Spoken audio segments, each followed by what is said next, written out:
Bonjour, je suis Edouard Escarona, vous écoutez Making of, le podcast qui vous plonge dans les coulisses d'Ouest France pour vous expliquer comment la rédaction travaille une actualité, un reportage, une enquête. Dans ce podcast, nous allons revenir sur une affaire hors norme, la disparition dans un crash d'avion du joueur de football du FC Nantes, Emiliano Sala. Une affaire qui a occupé la rédaction d'Ouest France, de Nantes et des sports pendant de nombreuses semaines. Pour en parler, nous accueillons autour de cette table Arnaud Vajvik, directeur départemental de Loire-Atlantique. Bonjour Arnaud. Bonjour Edouard. Jean-François Martin, journaliste à la rédaction de Nantes. Bonjour Jean-François. Bonjour Edouard. Virginie Bachelier, journaliste à la rédaction des sports au siège à Rennes. Bonjour Virginie. Bonjour Edouard.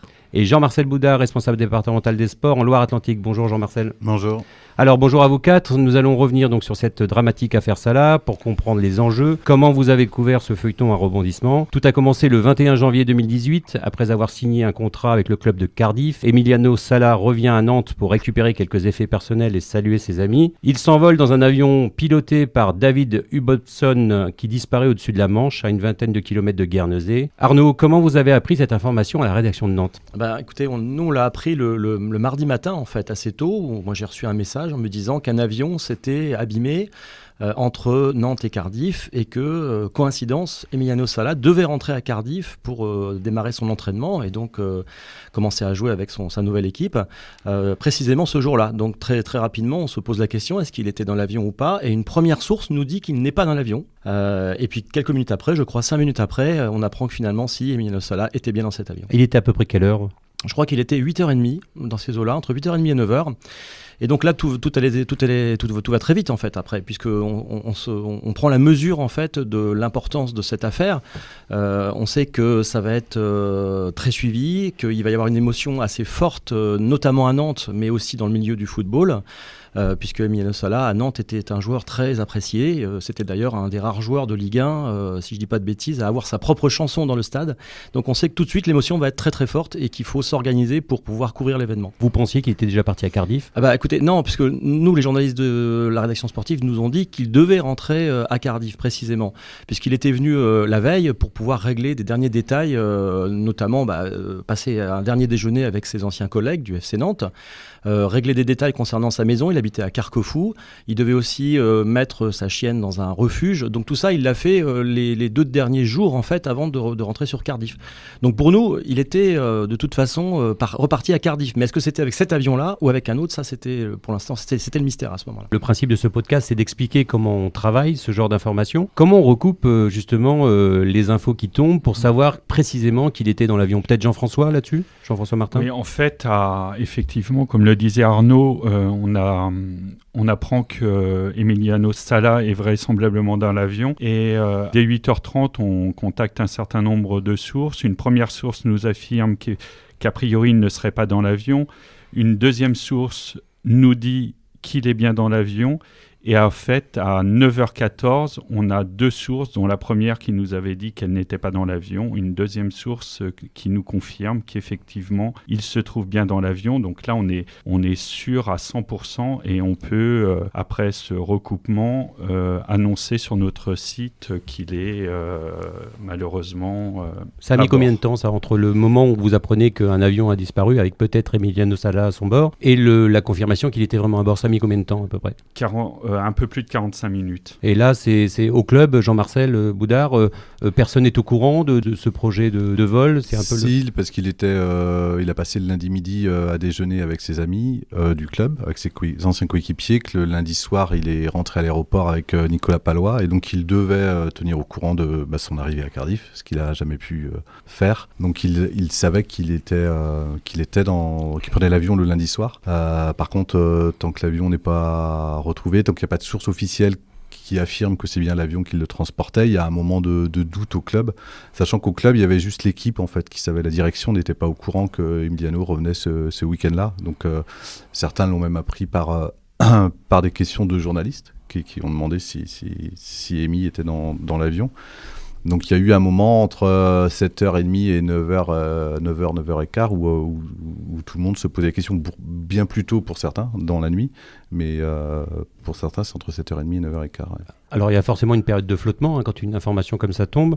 Comment on fait pour s'organiser, pour être finalement le plus pertinent possible, en sachant qu'il y a cette course au temps réel qui est compliquée à gérer. Là, on sait qu'a priori, Emiliano Sala est dans un avion qui a disparu, mais on ne sait pas encore que l'avion, finalement, il s'est écrasé. On ne sait pas s'il a disparu ou s'il est décédé. Donc c'est difficile de gérer le temps réel, Arnaud, dans ces moments-là. Ah oui, complètement. D'autant que là, l'affaire est quand même un peu particulière, parce que le joueur, il est argentin. Dans son nouveau club est anglais, il vient d'un club qui est français et l'avion qui a disparu est américain. L'enquête va être confiée aux autorités britanniques. Donc pour nous, les journalistes de Nantes, par exemple, dans la zone ouest France, c'est très compliqué en fait, parce que nos sources habituelles ne répondent pas.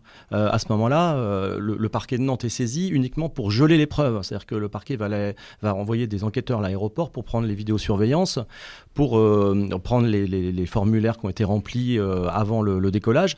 Mais à ce moment-là précis, nos sources, on va dire, elles ne sont pas aussi bavardes que d'habitude, donc c'est très très compliqué pour nous à gérer. Donc on va se réunir avec le service des sports qui est piloté par Jean-Marcel, et puis on va se dire, on va essayer de mettre quelque chose en place, parce qu'on sait que derrière, il va y avoir des tabloïds anglais qui vont aussi sortir des infos assez rapidement sur cette affaire-là. On a des journaux spécialisés aussi, un quotidien comme l'Équipe, un grand quotidien comme l'Équipe, qui va aussi suivre l'affaire de très près. Donc il faut qu'on s'organise pour bien travailler ensemble, et c'est pas toujours évident, parce que le service des sports à Ouest France travaille pas forcément main dans la main avec la rédaction locale qui suit les informations locales habituellement. Donc là, il faut qu'on se parle, il faut qu'on anticipe les choses et qu'on mette en place un fonctionnement. Ouais. Surtout que cette information-là, elle sort un peu du cadre du sport, Jean-Marcel. On est au-delà du sport. On bascule dans le fait divers, en fait, sur quelque chose qui va impacter le club et qui nous impacte nous, parce que c'est quelqu'un de notre quotidien, mais dont les contours et le traitement ne relèvent pas en fait de ce que l'on fait habituellement. Et il y a aussi un effet de sidération pour nous, puisque moi je sais qu'au moment où on apprend qu'un avion disparaît à Cardiff, habituellement je sais que je dors toujours en mode avion, sauf cette nuit-là. Et j'ai des textos à 7h, donc je comprends qu'il y a quelque chose qui se passe. Et il y a un moment où on ne veut pas y croire en fait qu'il est dedans. C'est pour ça que quand la première source nous dit qu'il n'est pas dedans, ça nous paraît crédible, parce que ça paraît tellement irréel. Et c'est vrai qu'une fois qu'on va apprendre qu'il est dedans, pour nous, il y a eu un effet de sidération, comme j'imagine pas au club, parce qu'on a du mal à croire, et qu'après, même si on sait qu'il est dans l'avion qui a disparu, on va attendre des éléments supplémentaires pour donner corps à ça. Donc on va être dans une période en fait, où on va d'abord vouloir être sûr qu'il est dedans et que c'est bien l'avion qui a disparu. Alors comment vous vous organisez concrètement ? C'est-à-dire que vous détachez des gens sur cette affaire en disant on prend des journalistes de local, des journalistes de sport qui vont ne faire que travailler sur la disparition du joueur, ou vous vous dites on va mettre nos faits divers si habituels ? Un peu les deux, j'ai envie de dire. Donc Jean-François a été plus ou moins détaché pendant pas mal de temps, justement pour travailler uniquement cette affaire-là. Et puis il y a aussi les journalistes qui suivent habituellement les faits divers à Nantes, qui vont aller à l'aéroport pour certains, ou voir du côté de Guernesey, puisque l'avion s'est écrasé à 20 km au large de Guernesey, et pour voir s'il n'y a pas des choses aussi à raconter dans ce secteur-là.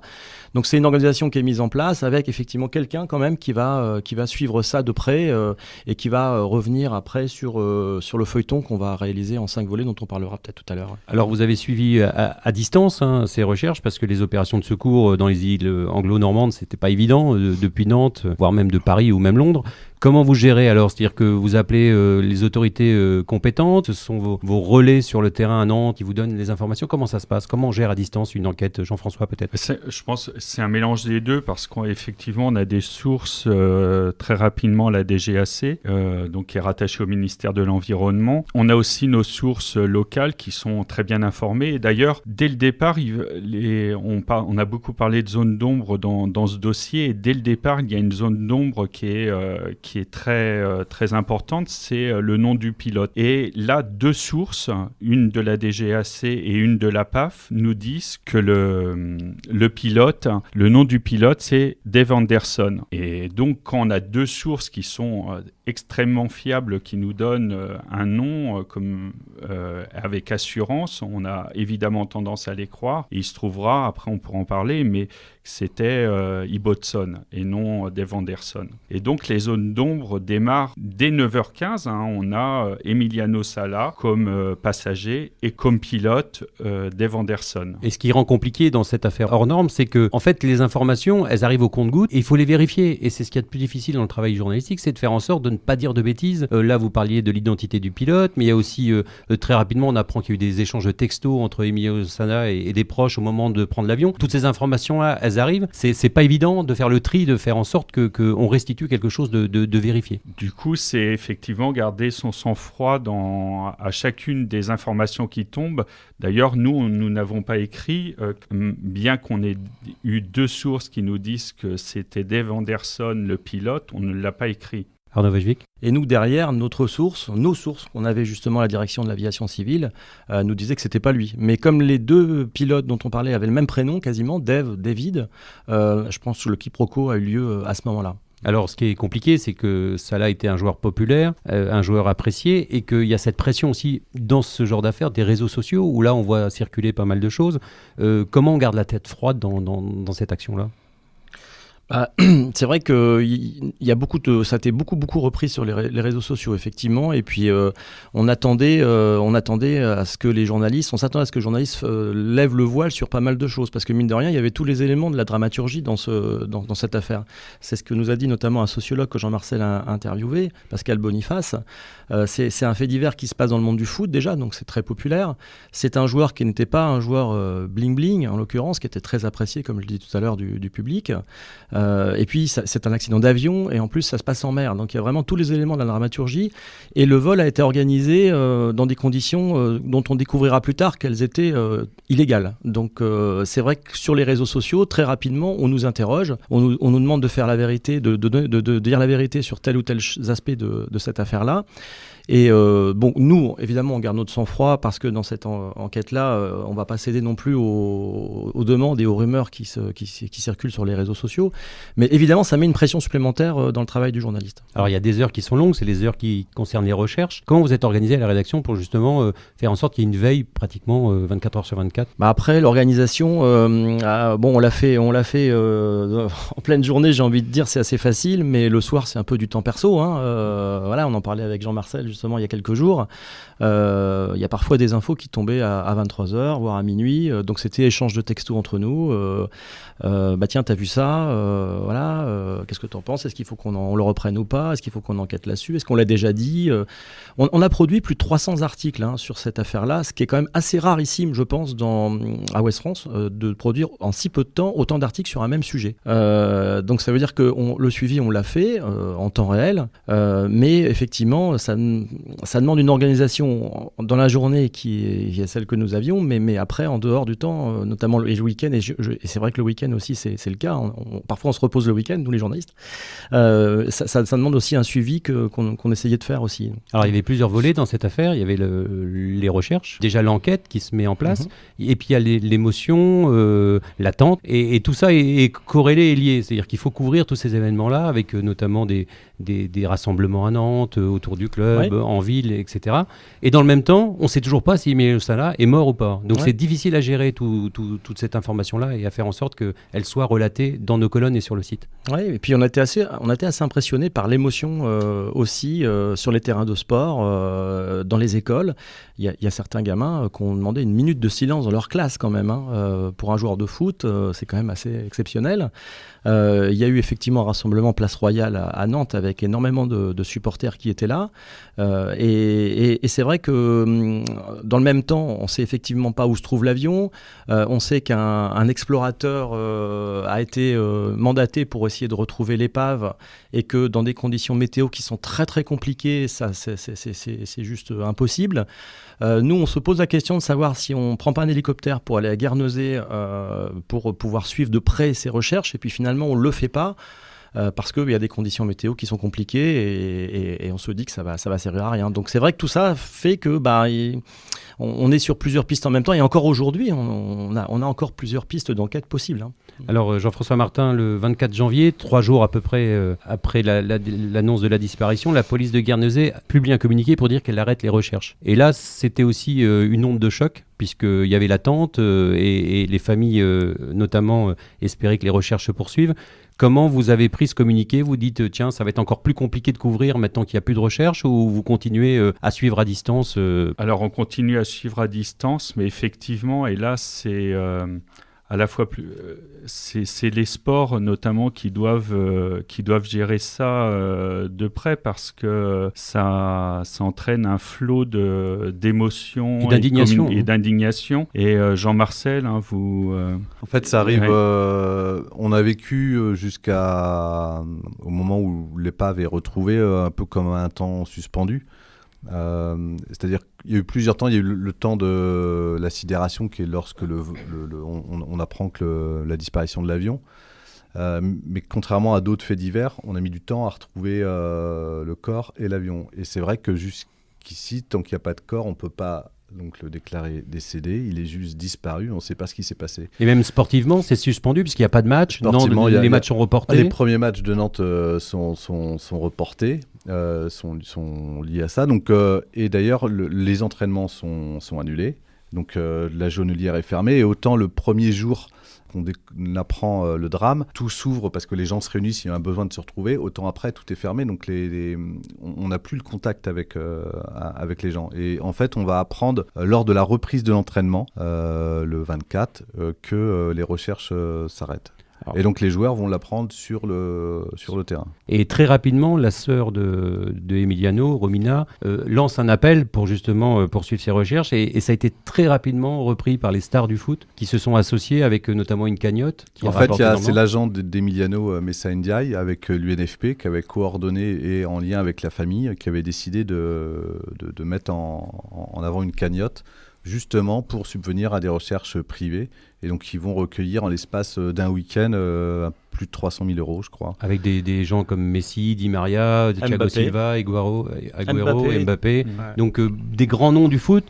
Là, on sent et on comprend que c'est une vraie émotion dans tout le monde du football et pas seulement en France. On l'avait ressenti un peu sur le premier jour et deuxième jour avec des réactions, parce qu'il y avait les médias, évidemment c'était une information mondialisée de par la pluralité des pays qui étaient concernés par le drame. Et effectivement, c'est ce week-end-là, avec la mobilisation des stars du foot, qui va lui donner une ampleur planétaire, puisque là tout le monde va réagir, même quelqu'un comme Iniesta qui est au Japon, qui est plutôt quelqu'un de discret, va réagir. Les clubs comme le FC Barcelone ou le Real Madrid vont publier des communiqués. Donc effectivement, là, c'est l'ensemble du monde du foot qui est concerné. En sachant que des drames dans le foot, il y en a déjà eu, des disparitions dans des accidents d'avion, etc. Là, c'était le côté... En plus, on ne sait pas ce qui s'est passé et on n'a pas retrouvé le corps. Il se trouve qu'il y a un an, il y avait David Astori, le défenseur de la Fiorentina, qui est décédé d'une crise cardiaque dans sa chambre d'hôtel, qui avait eu une vraie émotion, mais qui n'avait pas duré dans le temps, parce que le corps, il est là. Donc, il y avait eu le temps du deuil, il y a eu le temps de la sidération et le temps du deuil. Là, en fait, on ne peut pas être dans le temps du deuil, puisque le corps n'est pas retrouvé. Donc on est aussi dans une attente, mais aussi quelque part dans un feuilleton dont on ne va pas savoir quand est-ce qu'il va, il va s'arrêter. Et ça a été très compliqué aussi pour la communication du club à gérer, puisque tout le monde est un peu prisonnier de l'avancée des recherches. Jean-François Martin. Oui, chez nous... Cet instant qui est vraiment très particulier, je trouve qu'il résonne particulièrement à Ouest-France, parce que on a toujours dit, et c'était d'ailleurs entre guillemets notre slogan de la communauté au monde, et c'est ce que répétait notre ancien PDG François-Régis Hutin.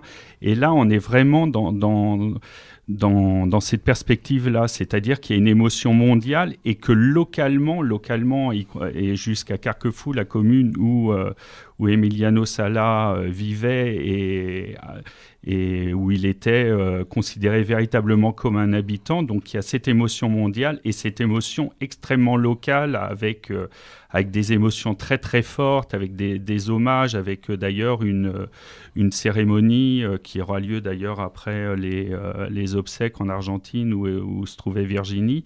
Mais l'émotion est vraiment, vraiment, vraiment très forte localement. Donc, on a tout notre rôle à jouer, nous, Ouest France, du monde au village. C'est vraiment, j'ai trouvé un moment qui était vraiment très, très intéressant à suivre d'un point de vue journalistique. Les jours qui suivent l'annonce et les jours qui précèdent la terrible nouvelle, comment vous ressentez cette atmosphère à Nantes, Arnaud ? Est-ce que les gens parlent que de ça ? Est-ce qu'on en parle dans les bistrots, on en parle au boulot ? C'est vraiment une affaire qui occupe la ville et ses environs de manière assez incroyable. Oui, on le ressent comme ça en tout cas, dans les administrations, dans les écoles, dans les dîners en ville, comme on dit, on ne parle que de ça essentiellement. Il y a une espèce de révolte aussi par rapport à ce qui s'est passé. Alors, c'est pas qu'un accident d'avion, quoi, c'est autre chose. C'est un joueur qui n'était pas, je le dis tout à l'heure, qui n'était pas du tout bling-bling, qui aimait aller pêcher, par exemple, lorsqu'il était à Carquefou, là où il vivait. Il allait promener son chien en forêt. C'était quelqu'un qui aussi ne voulait pas partir à Cardiff au départ, et puis qui finalement, évidemment, a été aussi séduit par le salaire qu'on lui proposait. C'était un joueur dont l'entraîneur ne voulait pas le laisser partir aussi. Donc, et il se retrouve finalement à périr dans un accident d'avion, dans un vol qui a été organisé de manière illégale par un intermédiaire écossais qui n'avait, si je ne dis pas de bêtises, Jean-Marcel, plus le droit de participer à l'organisation de transferts entre joueurs depuis quelques années, depuis 4 ans. Donc c'est vrai qu'il y a une espèce de révolte qui se crée, et à Nantes, on le ressent très fortement à ce moment-là. Et quand on va tirer le fil de la pelote, on va découvrir chaque jour finalement une nouvelle information, et on se dit que même des scénaristes talentueux de séries Netflix n'auraient pas imaginé un tel scénario. Ça ne s'arrête jamais. Le 30 janvier, des débris de l'avion sont retrouvés sur des plages du Cotentin. Comment vous organisez ? Vous appelez, c'est les collègues de la Manche qui sortent l'information. Comment on organise justement pour qu'un autre département se retrouve finalement mêlé à cette affaire ? Mais oui, le département de la Manche, effectivement, il y a un journaliste et un photographe qui vont sur les lieux où les débris ont été retrouvés. Alors il se trouve que les débris ont été retrouvés quelques jours avant, donc c'est assez compliqué de retrouver la dame qui marchait tranquillement sur la plage et qui est tombée sur les coussins. En fait, ce sont des coussins d'avion. Donc on a des difficultés pour elle la localiser, la retrouver, la contacter, et puis après aller la voir. Donc ça se passe mine de rien en l'espace de quelques heures, mais ça effectivement ça a été une investigation particulière pour les collègues de la Manche aussi. Alors la cagnotte a permis à la famille de continuer les recherches avec une société Blue Waters Recoveries qui est spécialisée dans les recherches sous-marines, qui a fini par retrouver l'épave de l'avion le 3 février. Et chose surprenante, l'avion était quasi intact. Oui, il était quasi intact. Alors au départ, on a cru d'ailleurs que le pilote avait essayé d'amérir. C'est peut-être la raison pour laquelle l'avion aurait pu être intact. Et puis on a eu le premier rapport d'accident qui est tombé quelques semaines plus tard. Et là, on a compris au contraire que l'avion était tombé à la verticale.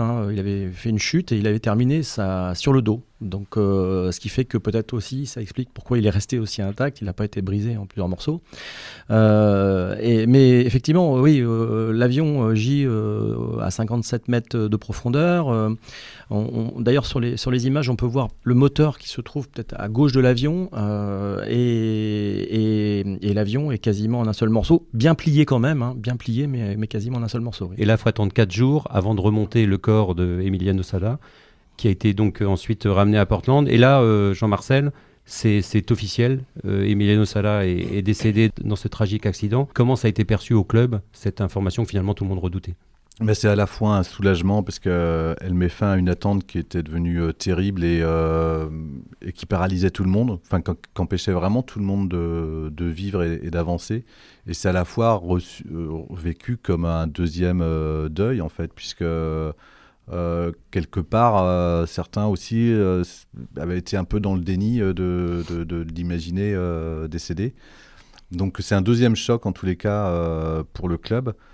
Et on est quand même un peu plus de 10 jours après. Donc c'est vrai que le temps est devenu long quand c'est chaque seconde, chaque minute où les joueurs, où les gens de l'environnement proches sont focalisés sur Emiliano Sala. Surtout qu'entre-temps, il y avait eu un match très particulier, Nantes-Saint-Étienne, c'était le 30 janvier, avec une émotion incroyable, des chants de supporters pendant des très longues minutes, des joueurs comme Yacine Bamou qui était venu de Caen, très ému dans les tribunes, les larmes de Vahid Halilhodžić. C'est un match, vous n'avez pas dû en vivre beaucoup des matchs comme celui-là. Non, je crois que personne, à la fois dans la préparation et dans le déroulement du match, avec le match arrêté à la 9e minute, où c'est vrai qu'on se demandait même comment les joueurs ont pu le jouer. Alors certains l'ont vécu individuellement, certains nous ont dit qu'ils avaient besoin d'être sur la pelouse quasiment pour expulser toutes les émotions qui étaient enfouies chez eux depuis une semaine.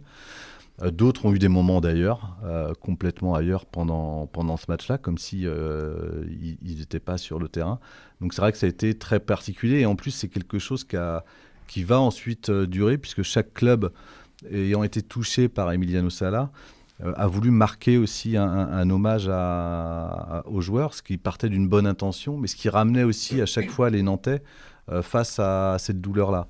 Et au point qu'ils ont demandé, il y a eu des accords entre clubs pour demander en tous les cas qu'il n'y ait pas de manifestation public d'égard à partir après le match de Monaco. Arnaud Vajvik. Il y a des hommages aussi à Cardiff. Moi, je me souviens de cette banderole avec ce message magnifique. Et vous aviez envoyé une journaliste, hein. On a envoyé une journaliste sur le premier match que Cardiff a joué juste après la disparition de Salah.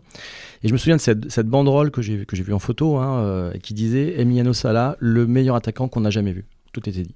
Alors comment, Jean-Marcel, quand on est journaliste de sport, qu'on a l'habitude de couvrir des événements parfois dramatiques, parce que les résultats ne sont pas favorables, mais pas dramatiques au sens premier du terme, comment on arrive encore à parler de sport dans une période comme celle-là? Comment on raconte les matchs du FC Nantes, ce match Nantes-Saint-Etienne? Comment on peut s'intéresser au score, au déroulement de la partie? Alors ce match de Nantes-Saint-Etienne, on avait refusé de faire un jeu et joueurs, par exemple, qui est un peu un exercice classique où on note les joueurs. On avait refusé de leur mettre des notes en estimant que de toute façon les conditions n'étaient pas réunies pour qu'on puisse les évaluer sur quelque chose de normal, puisque tout était anormal. Donc on l'avait aussi expliqué dans un billet, et on a fait plus un papier, on va dire, d'ambiance en tous les cas, ou de récit sur l'émotion qu'entourait ce match que sur du factuel. Mais ça, à la rigueur, à chaque fois, on s'est retrouvé face à une première. Et tant qu'on s'est retrouvé face à une première, quelque part, c'était pas très compliqué de la raconter. C'est ensuite, quand on commence à rentrer dans le quotidien, mais qu'on n'est pas encore dans un quotidien normalisé, où là, c'est plus compliqué. C'est le deuxième match, c'est le troisième match, puisque sur le deuxième et le troisième match, on va être séquencé en fait par ce qui se passe. Donc ça va être la recherche le corps retrouvé, mais aussi les obsèques, donc qui vont aussi à chaque fois influer sur le match, sauf qu'on n'est plus dans l'instantanéité de l'émotion, et donc on doit nous commencer à retrouver un peu ce qu'on fait avant, et ainsi que les joueurs.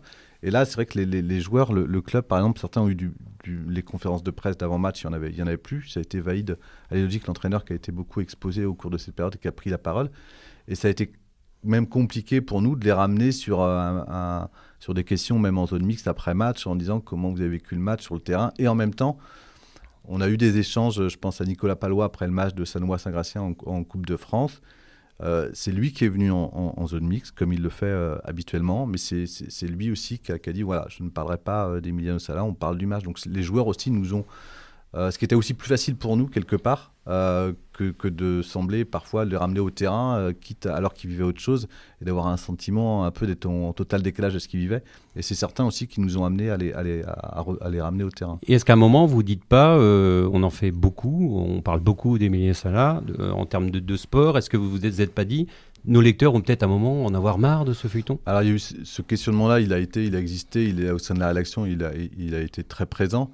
Sur le sport, paradoxalement, on a, après le match de Caen, qui est le dernier hommage, un peu, en plus c'était le match de Caen, c'était aussi un club particulier où Emiliano Sala a fait ses débuts en Ligue 1 après Bordeaux, il a joué 6 mois, il a laissé une bonne image là-bas, donc les Canet, il y avait une légitimité pour le club de Caen à vouloir marquer en tous les cas un hommage, et nous on n'en a pas beaucoup, on a fait une photo légende en fait sur ce match-là. Donc après les gens ont eu le sentiment peut-être qu'on parlait beaucoup d'Emiliano Sala, mais qu'on a parlé aussi à travers de l'enquête, plus forcément à travers l'humain, le sport, le portrait, ce qu'il en restait. Il a assez vite quitté les pages de sport en fait une fois que son corps a été retrouvé. Alors vous le disiez, les obsèques ont eu lieu. Vous le disiez, c'était pas évident de travailler, le club était silencieux, alors c'est peut-être de la pudeur, de la retenue ou de la sidération.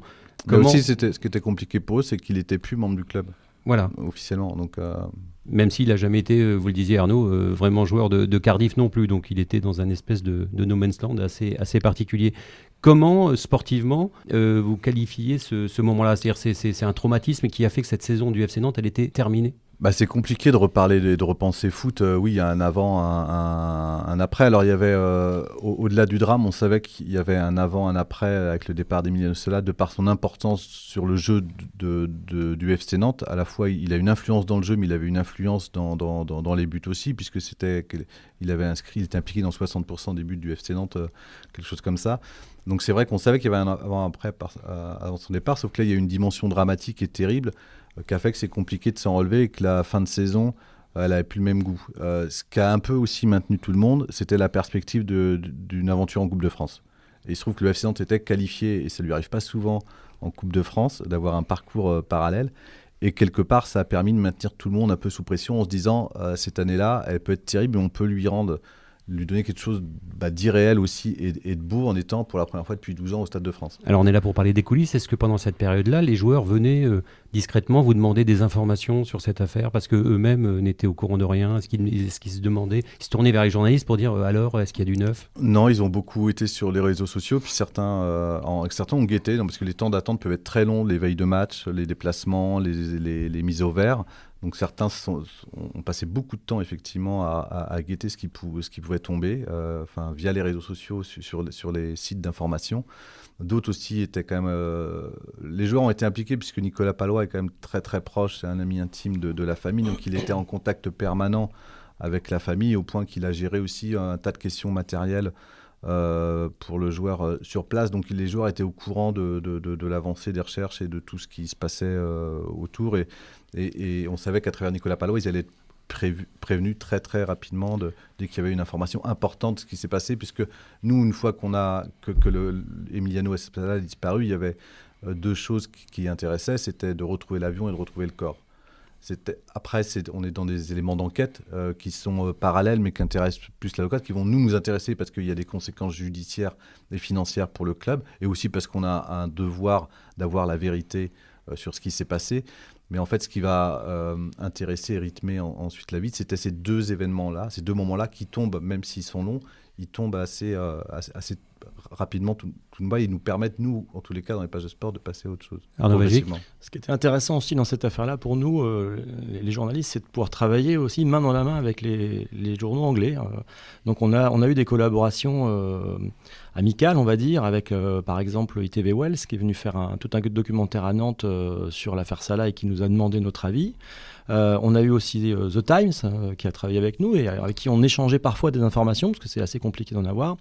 Et puis même la BBC Télévision qui, encore il y a quelques jours, nous posait des questions et va venir faire un documentaire à Nantes dans quelques jours. Donc c'est vrai que tout à l'heure, on se posait la question, vous posiez la question, Edouard, de dire est-ce qu'on n'en a pas fait trop? Il y a un débat qui a eu lieu à la rédaction, effectivement, puisque, je vous l'ai dit tout à l'heure, plus de 300 articles sur un seul sujet, ça peut questionner. On peut se dire, quand est-ce que vous vous arrêtez d'en parler? Nous, on n'a pas eu un seul lecteur ou internaute qui est venu nous dire vous en faites trop. Pas un seul. Au contraire, on a eu des félicitations et des remerciements pour avoir suivi l'enquête et cette affaire-là. Et c'est ça qui, pour moi, est le plus important. Je pense que le risque dans cette affaire-là, parce que moi, je traite du sport, mais je viens de la locale à l'origine. Et notamment, j'ai été confronté à pas mal de faits divers, dont un grand qui s'appelle la tempête Cynthia en Vendée, où c'est 29 morts. Et on sait qu'il y a des temps journalistiques et des temps aussi pour la population. Il y a le temps de la sidération, il y a le temps de l'émotion, et ensuite il y a le temps des questions. Et ces temps-là ont été assez bien respectés. Ce qu'il faut vite quitter, en fait, c'est le temps de l'émotion, pour pas qu'on le tire ou qu'on le traîne, où là, ça peut être très mal interprété. Donc, en fait, s'il a duré, c'est aussi parce qu'il a duré jusqu'aux obsèques, en fait, ce qui était normal. Après les obsèques, on a quasiment, nous, plus parlé d'Emiliano, en tout cas à travers l'émotion, mais à travers plutôt des enquêtes ou des questions qui se posaient sur l'accident. Alors justement, vous en parliez, le temps de l'émotion et du deuil. Avant de parler de l'enquête, Virginie Bachelier, vous étiez en vacances au Mexique, je crois. Quand la rédaction vous a appelé pour vous dire, voilà, on aura besoin de quelqu'un pour aller couvrir les obsèques en Argentine. Comment vous avez reçu ça, vous, supportrice du FC Nantes, toute petite? C'est ça. Il y avait pas mal de mélange d'émotions parce que j'ai suivi ça à distance. Effectivement, tout le début du mois de février, j'étais au Mexique sur un temps personnel. Donc du coup, j'étais dans un coin de ma tête, j'étais un petit peu ailleurs, et dans un coin de ma tête, j'étais encore un petit peu à Nantes, puisque j'avais suivi avant de partir, de par mon travail de journaliste sportive, toute cette histoire, et puis ça m'intéressait de savoir aussi comment ça se poursuivait. Donc je lisais ce que faisaient mes collègues outre-Atlantique, et puis effectivement on m'appelle pour me dire que la semaine suivante, Emiliano Sala allait certainement être enterré sur ses terres natales. J'étais pas vraiment sur le même continent, mais j'étais peut-être un petit peu moins loin. Je parlais espagnol et j'étais touchée. Je connaissais aussi le joueur. J'ai travaillé à Caen quand il est arrivé à Caen au Stade Malherbe, donc j'avais couvert sa première conférence de presse. J'avais suivi son évolution de joueur comme je suis pas mal de joueurs de Ligue 1. Et puis effectivement, il y avait cette idée de pouvoir assister aux obsèques, et pas forcément finalement assister aux obsèques, mais savoir aussi prendre la température de ce qui se passait dans ce pays, l'Argentine, qui connaissait finalement si peu ce joueur, qui était né pourtant, qui avait joué jusqu'à la fin de son adolescence, et qui finalement était inconnu, mais il y avait une émotion. Donc il y avait peut-être pas mal de choses à raconter. Alors, comment vous êtes organisé pour rejoindre l'Argentine? C'était pas forcément à Buenos Aires, c'était un peu dans la Pampa. Oui, c'est vrai. En fait, rapidement, je me suis rendu compte qu'il y avait un seul aéroport international dans la zone, on va dire, où vit la famille d'Emiliano Sala, l'aéroport de Rosario. Donc, du coup, j'ai rejoint l'aéroport de Rosario le mardi soir, donc le mardi 12 février.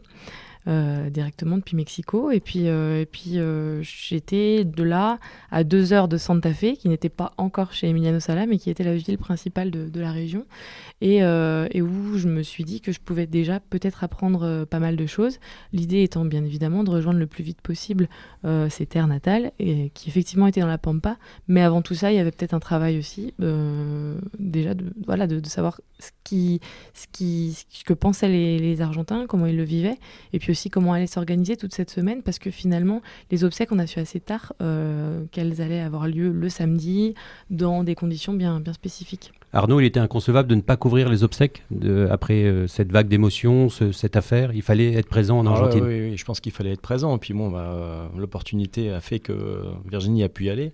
Et ce qui est extraordinaire, c'est que le reportage de Virginie, on a pu le suivre via les réseaux sociaux sur son compte Twitter, et qui a été, d'ailleurs, tous les messages qu'elle a pu faire ont été très retweetés et très appréciés. Je crois qu'il y a eu pas mal de félicitations après sur Twitter par rapport au travail qu'elle a pu faire là-bas. Donc c'est vraiment, moi je trouve, un très beau reportage, et il fallait le faire parce que c'était une vraie valeur ajoutée pour nous. Vous étiez une des premières journalistes françaises sur place? J'étais, je crois, j'étais la première sur cette zone-là, parce qu'en fait les correspondants français en Argentine sont localisés plutôt à Buenos Aires, et moi j'étais pour le coup beaucoup plus proche déjà des terres d'Emiliano Sala, 3 jours avant les obsèques. Donc en fait j'avais entre guillemets un petit peu d'avance, et le fait d'être seule aussi m'a donné envie de peut-être faire suivre aux gens qui étaient encore dans l'émotion en France mes pérégrinations, parce que moi aussi je découvrais, et je me disais que ça pouvait aussi les intéresser.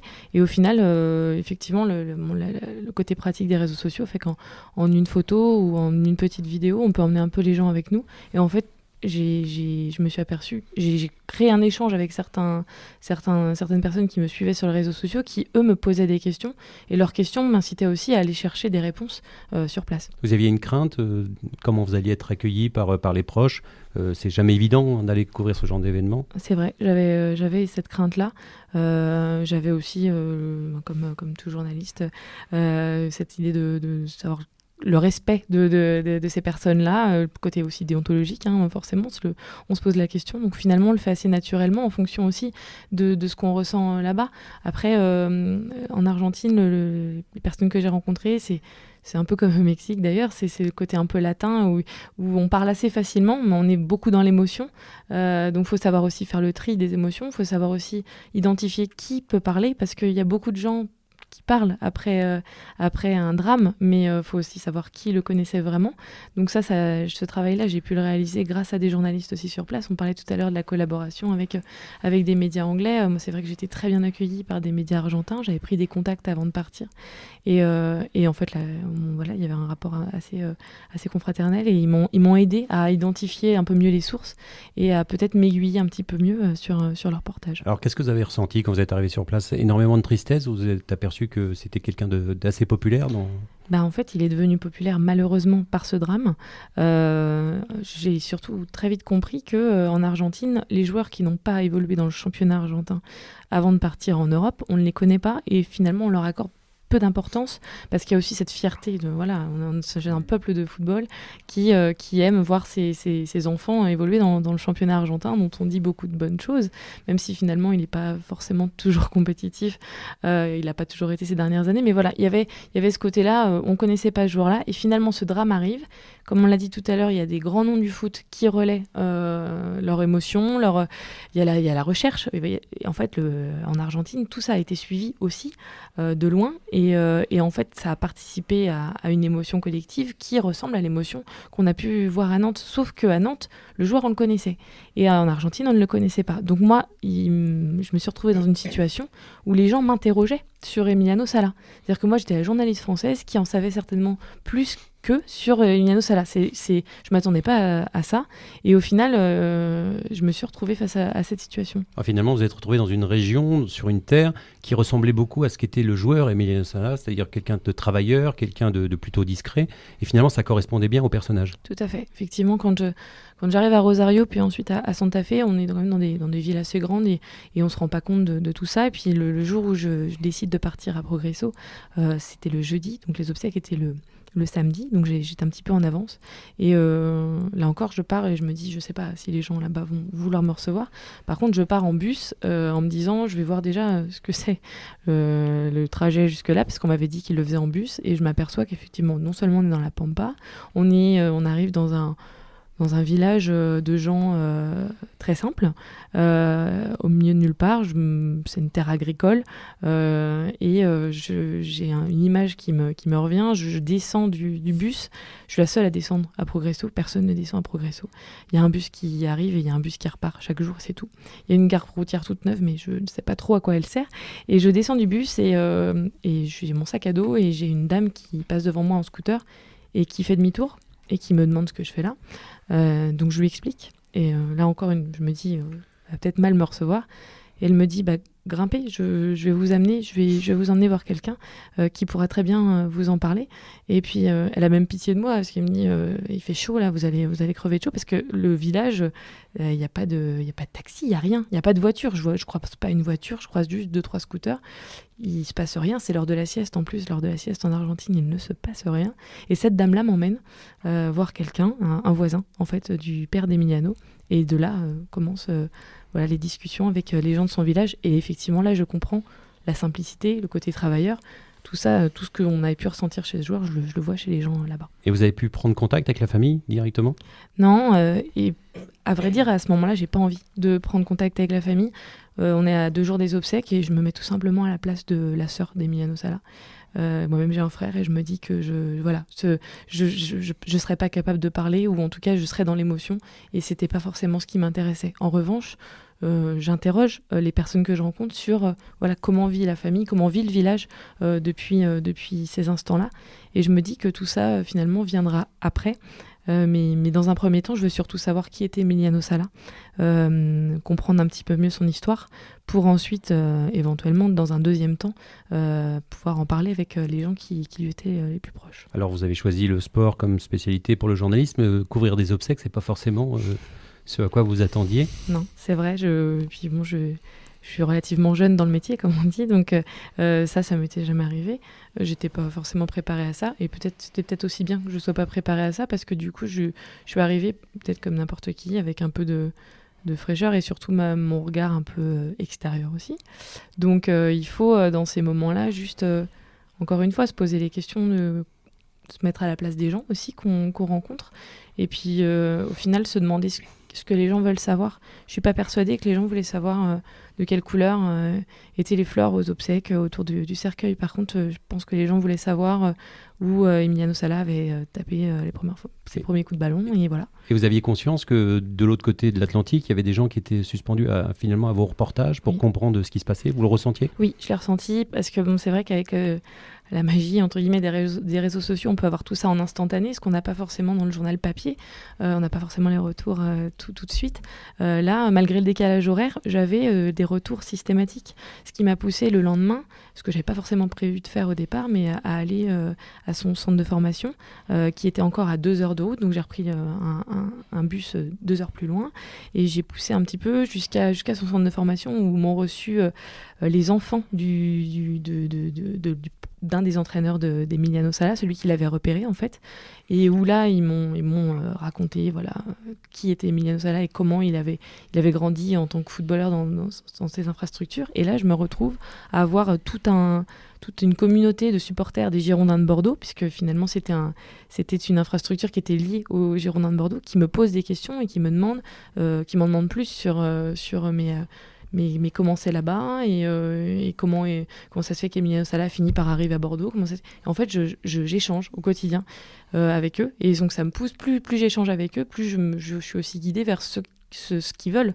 Et au final, moi, on est tous journalistes, on n'écrit pas pour nous, on écrit pour être lu, pour être compris, et surtout pour apporter une information à un lecteur. Et là, la demande arrivait avant l'offre, donc c'était pratique pour moi presque. Alors au moment de la couverture des obsèques, est-ce qu'il y a d'autres journalistes qui sont venus de France pour couvrir ce moment-là, ou vous étiez toujours toute seule ? Alors il n'y avait pas d'envoyés spéciaux venus de France. Par contre, il y avait 3 correspondants français localisés à Buenos Aires qui sont arrivés le samedi matin à Progresso. Et là, j'ai retrouvé une ville de Progresso que j'avais vue 2 jours avant, déserte. Là, je la retrouve avec une 50aine de journalistes, on va dire, argentins, anglais, américains aussi, les grandes chaînes américaines de sport, et puis donc les correspondants français. Donc là, effectivement, on n'est plus tout seul. Et puis on est dans un autre temps, on n'est plus dans le temps de l'explication, du reportage, on est dans l'émotion dont on parlait tout à l'heure, l'émotion vive.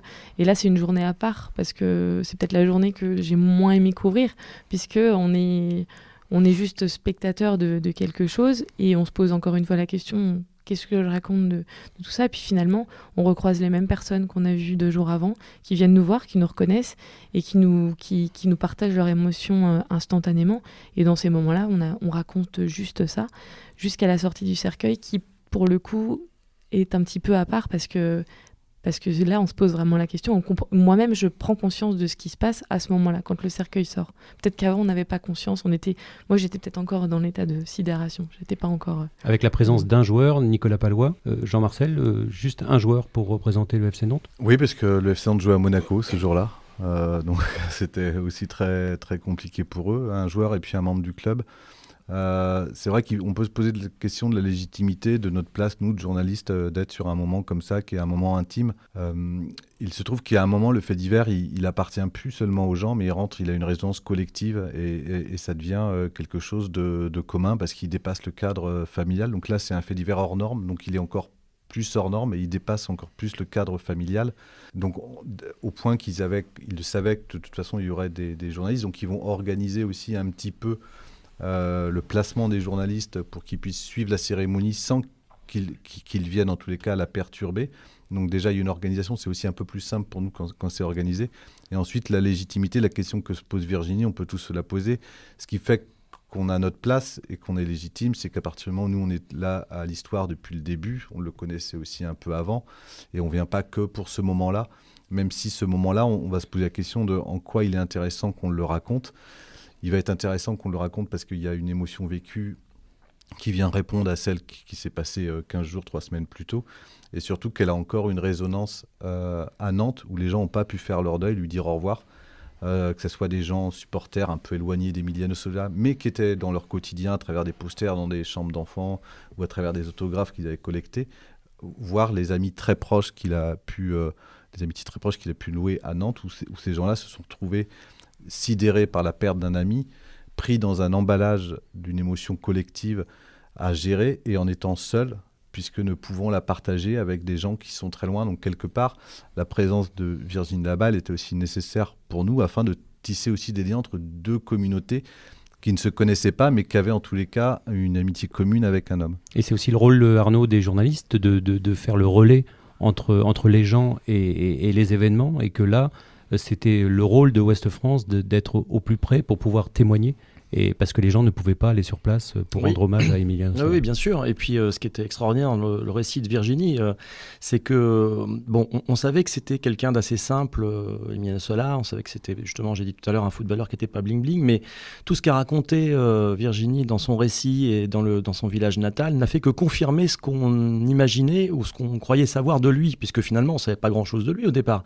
C'était pas une star du football, on l'a dit tout à l'heure.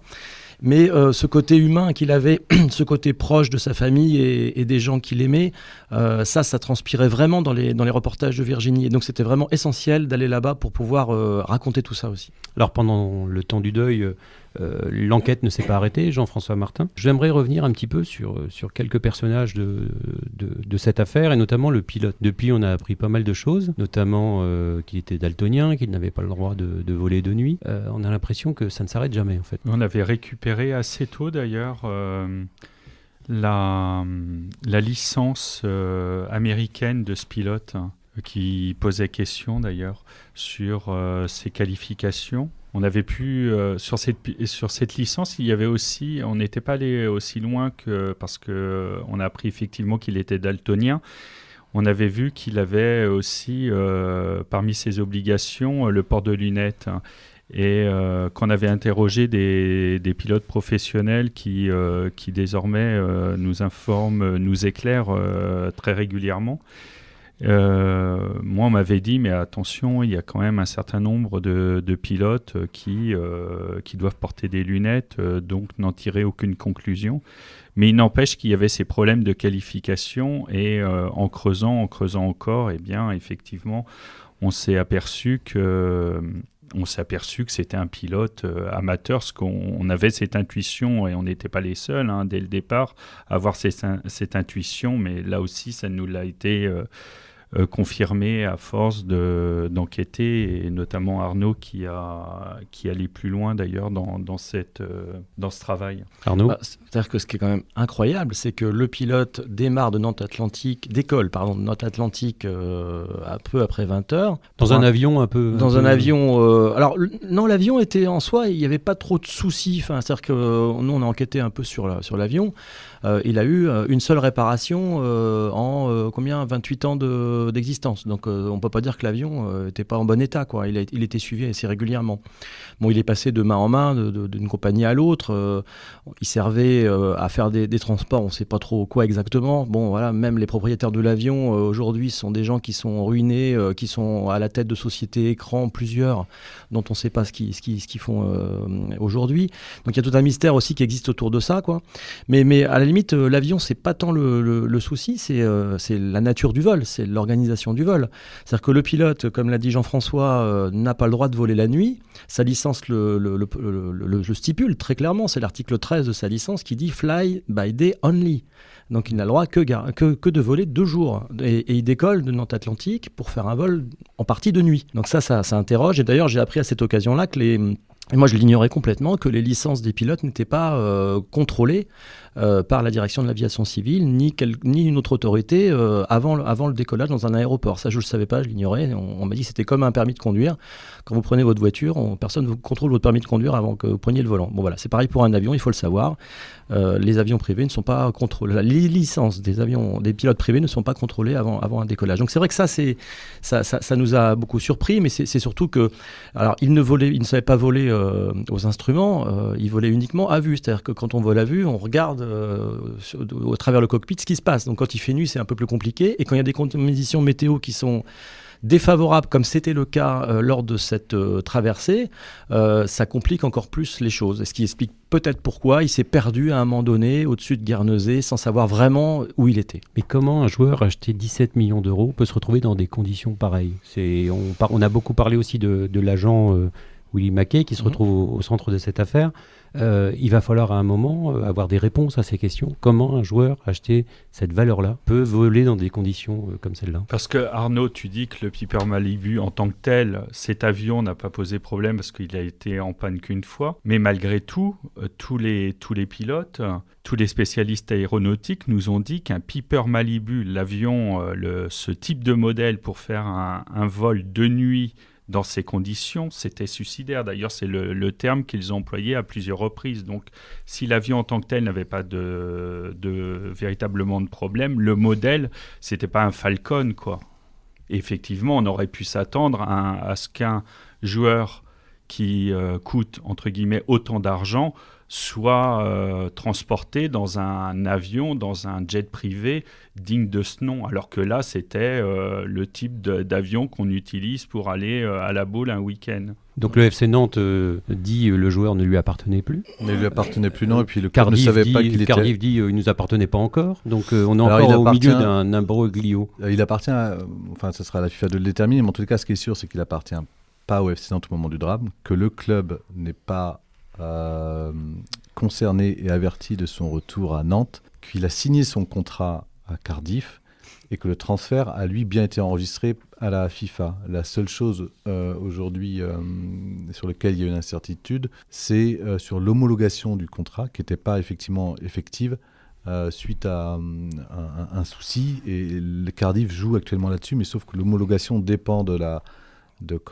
fédération anglaise, ce qui ne veut pas dire que contractuellement, même s'il n'était pas un joueur officiellement avec une licence à Cardiff, il était contractuellement lié à Cardiff au moment du drame. Et donc là, il y a un imbroglio juridique, en tous les cas, parce que Cardiff refuse de payer le premier versement de 6 millions d'euros sur les 17 qui sont attendus par le FC Nantes. Et donc, le FC Nantes a déposé un recours à la FIFA qui devra trancher le contentieux et le litige entre les deux clubs. Arnaud, vous pouvez comprendre que les gens qui ont été choqués et tristes de vivre une telle nouvelle se retrouvent finalement à suivre deux clubs qui se déchirent finalement la dépouille d'un joueur. Oui, c'est un peu incompréhensible. D'ailleurs, les réactions sur les réseaux sociaux sont assez consternées. Sont assez consternées puisque le règlement a été demandé par le FC Nantes assez rapidement, je crois, après la disparition de l'avion, si je ne dis pas de bêtises, Jean-Marcel. En fait, c'est un peu différent, c'est que il y avait le FC Nantes, le premier versement devait arriver dans les 5 jours qui suivaient l'enregistrement du contrat.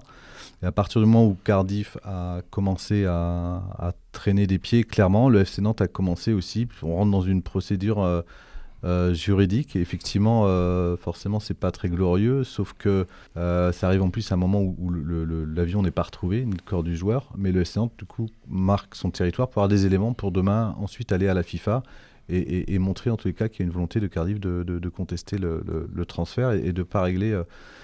Quelque part, je comparais ça à un bien immobilier. La comparaison est sans doute malvenue, mais c'est comme lorsque vous achetez une maison, vous en devenez propriétaire, vous avez un incendie qui se déclare, vous continuez de payer le remboursement de votre maison. Donc, et on est dans cette procédure-là, sachant que le propriétaire dit en gros, moi je l'avais vendu, et le nouveau dit j'en étais pas encore dedans. Alors il y a le volet juridique sur la partie sportive, entre guillemets. Et sur le volet judiciaire, Jean-François Martin, on en est où aujourd'hui ? Est-ce que c'est les autorités anglaises qui mènent l'enquête pour savoir, finalement apporter des conclusions à cette affaire et des responsabilités ? Oui, d'ailleurs, c'est ce qui nous pose des difficultés aujourd'hui parce qu'on a l'habitude, nous, en tant que journalistes français, d'avoir affaire aux autorités françaises et avec des sources qu'on a entretenues depuis des années qui finissent par nous lâcher des éléments.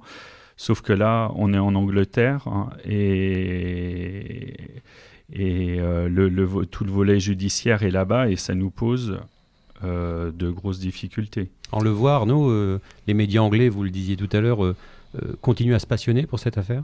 Oui, complètement. Ouais. Et vous le ressentez, vous aussi, à Nantes, les gens sont encore en attente de comprendre ?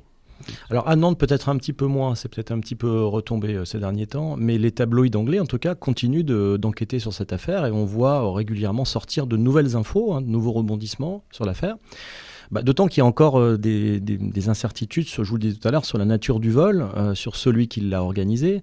À votre question tout à l'heure, Édouard, vous demandiez comment un joueur se retrouve dans un avion comme celui-là. Alors, il aurait dû prendre un vol commercial. Ce que Cardiff apparemment lui a proposé à un moment donné, puisqu'on a retrouvé des échanges WhatsApp qui témoignent que Cardiff lui a proposé un vol commercial. Sauf qu'il était en discussion au même moment avec le fils de Willie McKay, Mark McKay, qui joue à Cardiff également, et qui lui a dit on va organiser, Jack Jack, pas Marc, ouais.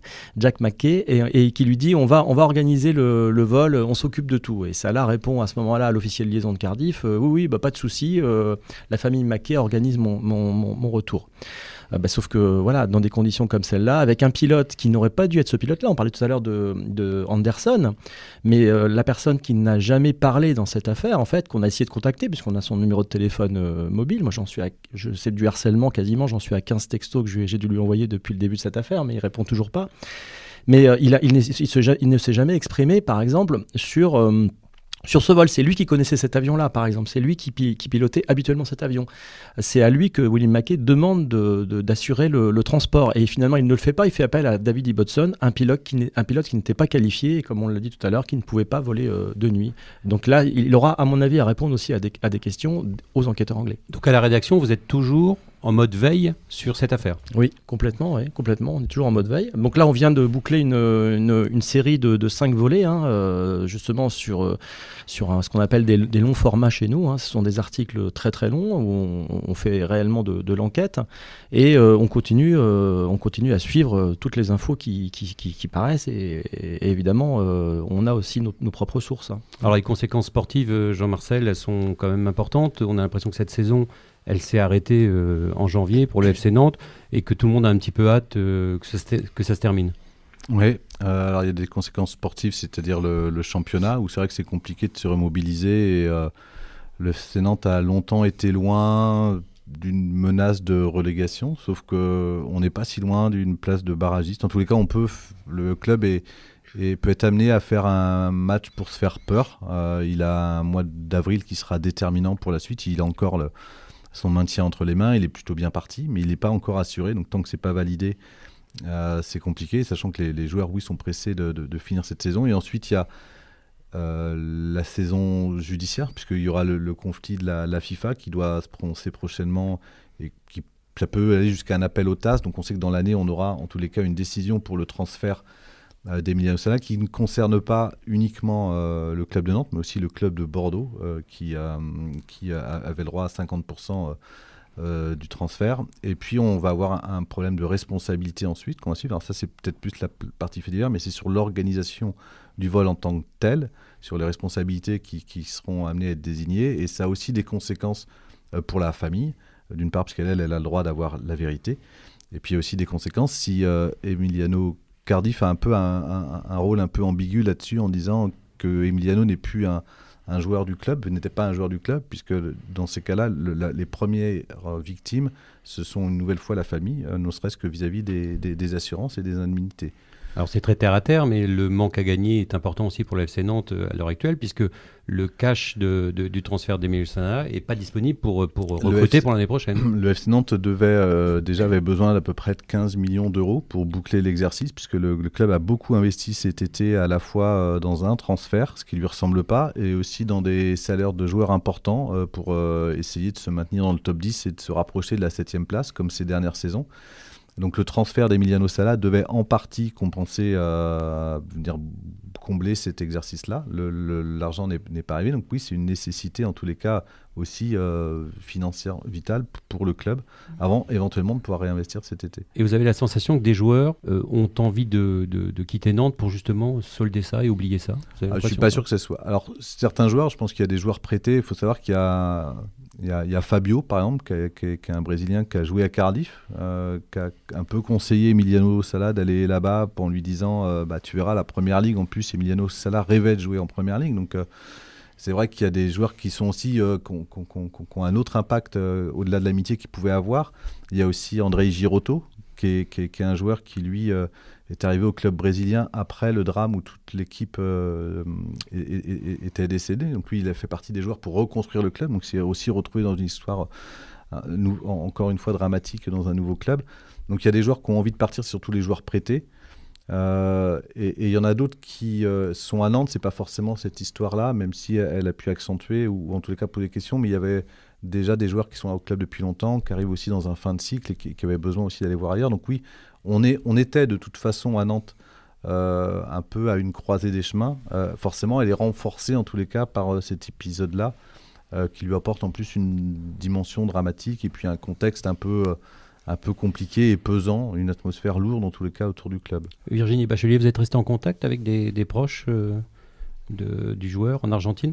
Oui, avec un proche en particulier, l'un de ses meilleurs amis en fait, qui partageait sa chambre à l'internat de leur centre de formation, que j'avais contacté quand j'étais en Argentine, mais qui m'avait dit qu'il n'arriverait pas à s'exprimer avant les obsèques. Et moi, je lui avais donné mon numéro et je lui avais dit tu me rappelles quand tu veux, quand tu sentiras de parler.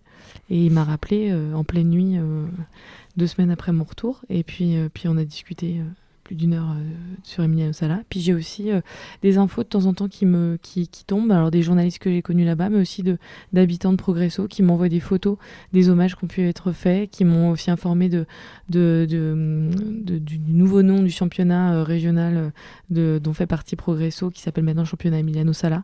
Là, il y a encore des restes, entre guillemets, même si c'est retombé assez vite en Argentine, on va dire sur l'échelle médiatique et sur les gens qui ne le connaissaient pas, mais bien évidemment, ses proches continuent à me poser des questions ou à m'envoyer des petites choses de temps en temps. Alors Arnaud Vagic, vous l'avez dit tout à l'heure, vous êtes en veille toujours sur l'affaire Sala, vous étiez déjà en veille sur l'affaire de Ligonnès.